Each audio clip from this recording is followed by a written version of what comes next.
A dark shadow covered Earth, not a storm, but something worse. The Devourer Starship blocked the sun, and humanity's last hour had begun. Cities crumbled, oceans rose, and skies turned black with alien swarms. Just when all hope was lost, a red blur tore through the clouds. Superman had returned, and he wasn't holding back. The arrival of doom. The sky was supposed to be blue. It was 9:42 a.m. in New York City when everything changed. First, the sun dimmed, like someone turned the world's brightness down. Birds scattered. Phones died. Planes disappeared off radar. People looked up, confused, pointing to the heavens. Then came the sound. A deep, metallic hum, low enough to shake the ground and high enough to make dogs howl. It wasn't thunder. It wasn't jets. It was something else. Something alive. Something hungry. Across the Earth, every satellite feed cut out at once, except one. A blurry, grainy image flickered into life on broken screens. It showed a monstrous, black structure drifting toward Earth's upper atmosphere. Shaped like a beast, with sprawling tentacle-like arms and a glowing red eye at its center, the Devourer Starship had arrived. And it was blocking the sun. Panic erupted. Within 5 minutes, global defense systems triggered emergency responses. Fighter jets scrambled. Nuclear missiles were unlocked. The United Nations went dark. Leaders screamed orders into dead microphones. Nothing worked. In the skies above cities, strange dark shapes began to fall, first slowly, like ash, then faster, like rain. But they weren't raindrops. They were drones. Thousands, maybe millions, each one the size of a man, with 6 curved blades for limbs and a glowing green core at its center. They didn't speak. They didn't negotiate. They attacked. They sliced through buildings, pulled people from cars, hunted in packs. Entire streets vanished under the swarm. In Metropolis, the chaos was worse. Lois Lane ran into the Daily Planet office, phone in hand, recording live. "Something's wrong with the sky," she shouted. The city skyline was gone. Not broken, erased. Huge chunks of the city simply vanished, like they'd been deleted from reality. A fiery vortex spiraled above the bay. Civilians screamed, running in every direction. A child stood alone on a crosswalk, frozen in fear. A drone screamed toward her. Then, boom! The drone exploded midair. A sonic boom shattered nearby windows. And in the smoke, a glowing red cape billowed in the wind. He was back. Superman. No warning. No press conference. No suit-up scene. Just raw, blinding speed and pure purpose. Superman moved like lightning, not fast, but unstoppable. He punched a drone straight into orbit. Another tried to latch onto him with razor claws. He crushed it mid-flight and threw its remains into the bay. More came. 10, 20, 100. Superman spun midair and unleashed a heat vision blast, so hot it turned the air white. The drones burned, but the sky kept darkening. Then it spoke. The starship didn't use sound. It used thought. A psychic wave swept across the Earth, pushing into every living mind like a whisper made of ice. "We are Varnock. This planet is ours. Your era ends now." People screamed and clutched their heads. Others dropped unconscious. Even Superman flinched. Blood trickled from his ear. This wasn't just an invasion. This was psychic warfare. But he didn't fall. Instead, he launched himself toward the mothership. As Superman broke the sound barrier and shot upward, he passed burning cities and frozen oceans. Parts of Earth's surface had already begun to shift. Entire forests levitated, sucked toward the ship like dust into a vacuum. Superman clenched his fists. Not today. He rocketed through the atmosphere, breaking through a wave of drone guardians, smashing them like meteors. The outer layer of the Devourer Starship looked like obsidian, pulsating with strange symbols. His fist glowed. He slammed into the ship. Nothing happened. He punched again, and again, and again. On the 4th hit, it cracked. The crack glowed green. He realized it too late. Kryptonite. The ship's surface was laced with it, not raw, but engineered. The energy pulsing from it wasn't natural. It was designed to target him, designed to break him. His skin burned, his vision blurred, his body began to fall. As he tumbled back to Earth, drones followed, swarming his limp body like vultures. He crashed into a mountain ridge, unconscious. For the first time in years, Superman had been defeated. The world felt it. Around the globe, news outlets went silent. Hope, the kind only Superman could bring, had flickered out. A message lit up every remaining screen on Earth. Your champion has fallen. Surrender your cities or face extinction. The Devourer Starship began to charge its main cannon, a swirling vortex of energy gathering at the red core. It pointed toward Metropolis. The countdown began. 30 seconds. Deep in the rubble, Superman's fingers twitched. A voice echoed in his head, his father's. Even when you fall, son, the earth will rise. And in the distance, a rumble of thunder cracked the skies. But there was no storm. Something else was coming. Something with a hammer. The thunder returns. A god joins the battle. The sky, torn and trembling, had no storm clouds in sight. Yet the thunder came anyway. Not from Earth. Not from weapons. From the skyline of Asgardian wrath. The Devourer Starship's main cannon surged with energy, preparing to erase Metropolis in a single blast. People froze. Mothers shielded children. Soldiers lowered weapons. Time slowed, until something pierced the clouds. A spinning blur of silver and lightning. Tum! The blast struck the starship mid-core, slamming the cannon sideways just before it fired. The beam missed Earth by inches, slicing through the upper atmosphere like a god's blade. Then came the sound. A booming voice, both ancient and furious. You threaten Midgard, you answer to me. Thor had arrived. He landed like a comet beside Superman's broken body. The god of thunder knelt, eyes scanning his old ally. Still breathing, he muttered, lifting Superman's hand. You faced worse. Behind him, 3 drones screamed forward, blades glowing green with kryptonite charge. Thor didn't even turn. He just raised his hand. Whip. Mjolnir flew back into his palm with a crack of thunder, ripping through all 3 drones on its path. Their shredded metal rained behind him like sparks. He stood. Then I'll hold the line.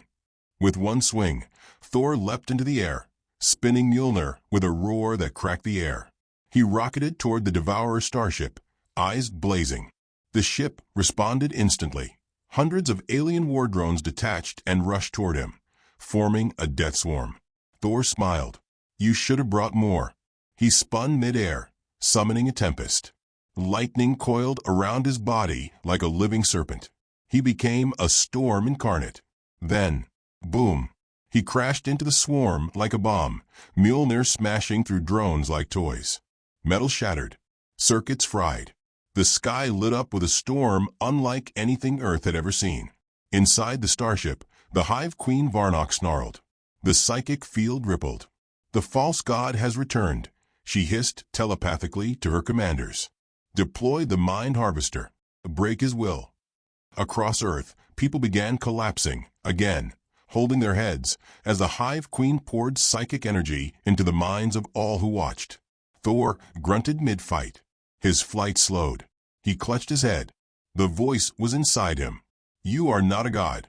You are a relic. Your time is done. Thor roared back. I've outlived tyrants older than your galaxy. But even he began to fall. Back on the ground, Superman stirred. His body was weak. Kryptonite poison still laced his blood. But he could hear everything. Thor's voice. The Hive's whispers. The people's screams. His fingers dug into the dirt. Not for strength. For the sunlight beneath.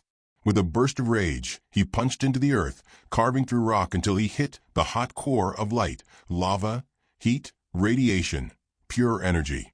He opened himself to it, and in seconds the sun answered. Above, just as Thor dropped from the sky, a golden beam exploded from the Earth's surface. It hit the falling Asgardian midair, and caught him. Thor opened his eyes in shock. I told you, said a voice above him. I'm not done. It was Superman, floating, glowing, burning with solar energy like a newborn star. Thor laughed. even as blood dripped from his mouth. Took you long enough.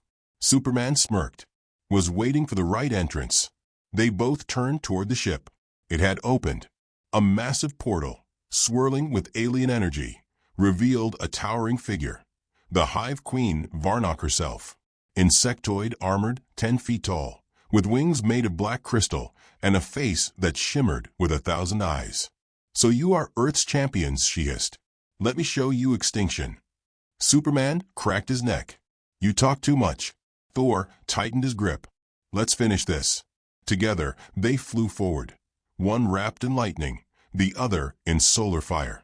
They slammed into the ship's portal as it exploded open, fighting side by side against monstrous guards, alien beasts, and drones with psychic blades. It was chaos. It was war. It was beautiful. Inside the starship, the core pulsed faster. The Hive Queen retreated toward it, her claws swiping open a final defense gate. She had one weapon left, one the heroes didn't know about. The planet splitter. A bomb that didn't explode, it sliced. A blade of quantum energy large enough to split Earth in half. And it was already charging. Superman could feel it. He turned to Thor. I go for the core. You handle the queen. Thor grinned. Don't die. That's my thing. Superman blasted down the corridor, carving through walls with heat vision. Time was running out. Thor faced the queen alone. She screamed, charging with razor wings wide. Thor raised Mjolnir and whispered, for Midgard. Their clash shook the ship. Superman reached the chamber. The bomb floated like a crystal sphere surrounded by rings, spinning faster and faster. Energy arced from it to the ship's walls. The countdown had no numbers, just a sound. Boom, boom, boom, boom. He had seconds. He closed his eyes, channeled the sun, and became light. Then he flew into the core. The explosion didn't come. Instead, the starship's glow vanished. Its surface dimmed. The drone stopped midair and fell like leaves. Thor stood over the queen's shattered body. Victory. But silence. He looked up. The ship began to crack. A faint red trail shot upward through space. Superman, barely alive, carrying the bomb into deep orbit. A second later, kaboom. A star burst above the Earth. The Devourer Starship shattered with it. The alien war was over, but Earth looked up at the sky and saw nothing return. No red cape, no thunder, only silence. The world without Superman after the blast. The skies were quiet. For the first time in 12 hours, Earth was free from the scream of drones, the roar of alien engines, and the psychic voice of the Hive Queen. But silence had never felt so loud. All eyes turned upward to the broken pieces of the Devourer Starship, still falling from orbit like dying stars. There was no red streak in the sky, no caped silhouette cutting through the clouds, no voice saying, I'm here. Superman was gone. Thor stood alone atop the ruins of the ship's forward deck, floating slowly to Earth, carrying only one thing in his hand, Superman's shredded cape. Cities began to rebuild. The world tried to breathe. But something felt missing in the air, like sunlight without heat, like thunder without rain. Superman had vanished into space, carrying the bomb core, absorbing its energy with his last breath. And he never came back. Day 1 after the blast. Emergency broadcasts announced Earth's survival. The United Nations declared a new planetary defense program. Alien technology was being studied. Scientists cheered, but no one smiled. Day 2. Vigils spread across the globe. Thousands of candles lit up rooftops in Tokyo, Cairo, Sao Paulo, and Metropolis. Children held handmade signs, "Come back, Superman." Day 3. Batman went silent. Not even Alfred could reach him. Iron Man monitored the orbit personally. Doctor Strange spent 18 hours meditating in the mirror dimension, searching for Superman's energy signature. He found only residual solar scars. Day 4. Thor left. No message. No goodbye. He simply placed Superman's cape on the Statue of Liberty's torch and vanished in a bolt of lightning. Lois Lane tried to speak on air. She stepped in front of the camera, held the microphone, and froze. Her hands trembled. Her eyes filled. And then she whispered. He told me he'd always come back. She dropped the mic and walked away. The video went viral. 80 million views in one night. In the absence of Superman, a strange thing happened. The people changed. They helped each other without being told. Teenagers formed search teams, hoping to find pieces of the Devourer ship. Veterans protected evacuation centers. Ordinary citizens who had never worn a cape stood guard at hospitals, schools, and shelters. Superman's symbol wasn't just a memory. It was a movement. They didn't just miss him. They became him. Then, on day 7, something impossible happened. At 3:33 a.m., the skies above Greenland lit up, not with fire, but with golden light. Satellites picked up a rift in space just for 1.3 seconds. Long enough to release a burst of solar radiation no one could explain. NASA called it a solar echo. But the world knew better. 1 hour later, every screen on Earth, TVs, phones, smartwatches, glitched for a moment. A blurred silhouette appeared, floating, glowing red. No face, no voice. But the chest symbol was clear. The S burned bright. Then darkness. Was it a signal? A recording? A ghost? No one knew. But the world exploded with hope. Lois Lane sat up in bed, eyes wide. She whispered, "Clark." Somewhere far away, in the ruins of a shattered asteroid belt, a heartbeat echoed. Bottom, in a cocoon of light, floating in the void. He was healing, breathing, waiting. And soon, he would return. Return of the last sun, Superman's awakening. In the silence between galaxies, where even time seemed frozen, a heartbeat pulsed. Bottom. Superman floated, unmoving, inside a shell of molten crystal, a radiant cocoon forged by the last blast of solar energy. His body, burnt and fractured, barely clung to life. His cape was gone, his symbol cracked. But the fire inside him hadn't died. It was just waiting. Inside his mind, memories flickered. Lois, laughing in the kitchen. Martha Kent's hand on his cheek. The first time he flew. The last time he fell. And then a voice. But not his own. "You were never meant to win, Kal-El." Superman opened his eyes, inside the cocoon, and saw something impossible. A face. Not alien. Not human. A glowing, translucent figure made of light and armor. Its voice boomed without sound. "I created the Devourer, the Hive, even the kryptonite tech. It was all a test. And you failed." Back on Earth, chaos stirred. The alien wreckage left behind had begun to glow, activating underground. Dormant tech sparked alive. Scientists warned of a second invasion, but the signals were different this time. Darker, smarter. Batman emerged from the shadows with decrypted intel from the Starship core. "This wasn't the real threat," he said grimly. "It was a probe." Lois Lane's voice cracked on live air. "Then who's coming next?" Inside the solar cocoon, Superman stood up, not physically, but within a vision space projected by the mysterious being. "Who are you?" Superman asked. The figure replied, "I am the architect, and I once ruled the Kryptonian sun. You were my greatest experiment." Superman's fists clenched. "I'm not your weapon." "You're more than that," the architect whispered. "You're a warning to the others." The cocoon began to crack. Solar fire surged around him, not burning him, but feeding him. Superman turned toward the light. "You made a mistake." On Earth, the northern lights erupted into golden spirals. Radios shorted. The sky shimmered like glass. From the Arctic to Argentina, people looked up and gasped. A comet of gold and red pierced the atmosphere. Not falling, flying. Thor appeared on a rooftop in Norway, sensing the energy before anyone else. He whispered, "He lives." Iron Man, monitoring deep space feeds, dropped his coffee. Dr. Strange smiled from his sanctum and whispered a spell. The last sun returns. And Lois, standing on the rooftop of the Daily Planet, just stood still, eyes locked on the streak coming toward her. Metropolis shook. Winds howled. Light blazed. And then he landed. Not crashing. Not posing. Just standing.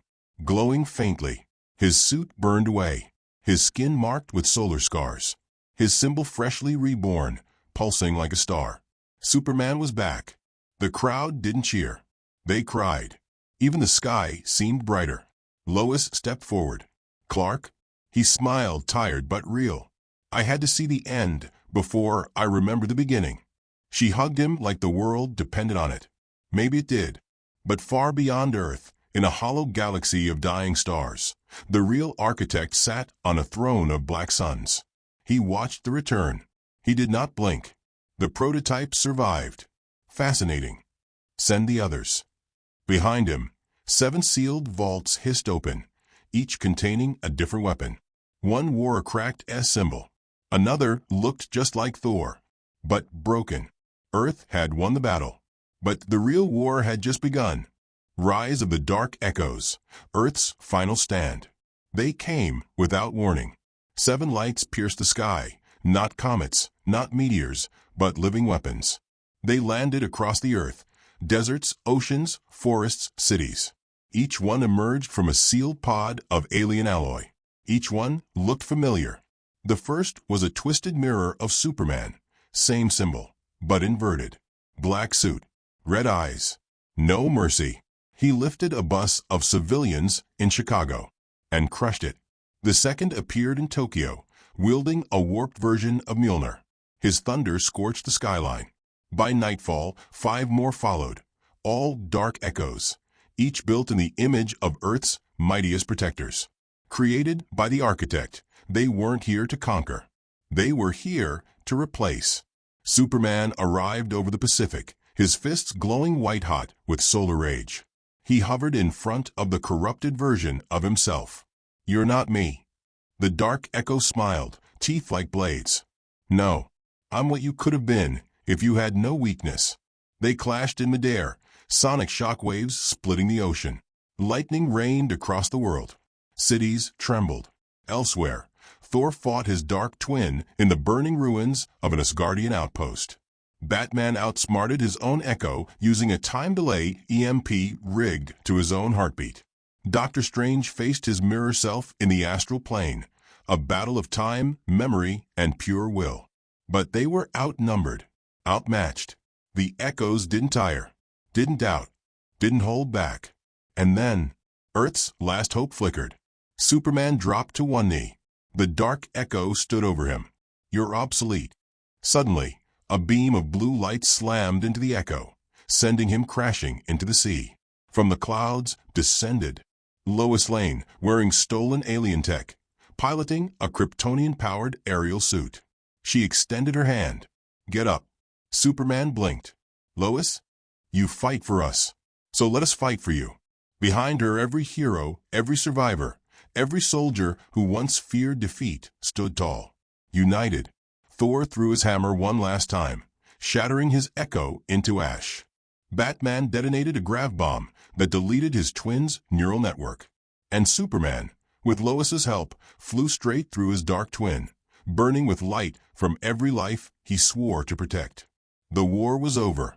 The world stood. But high in the void, the architect watched with quiet amusement. This was only phase 1. He turned to the stars. "Let's see what they do when the multiverse collapses." The end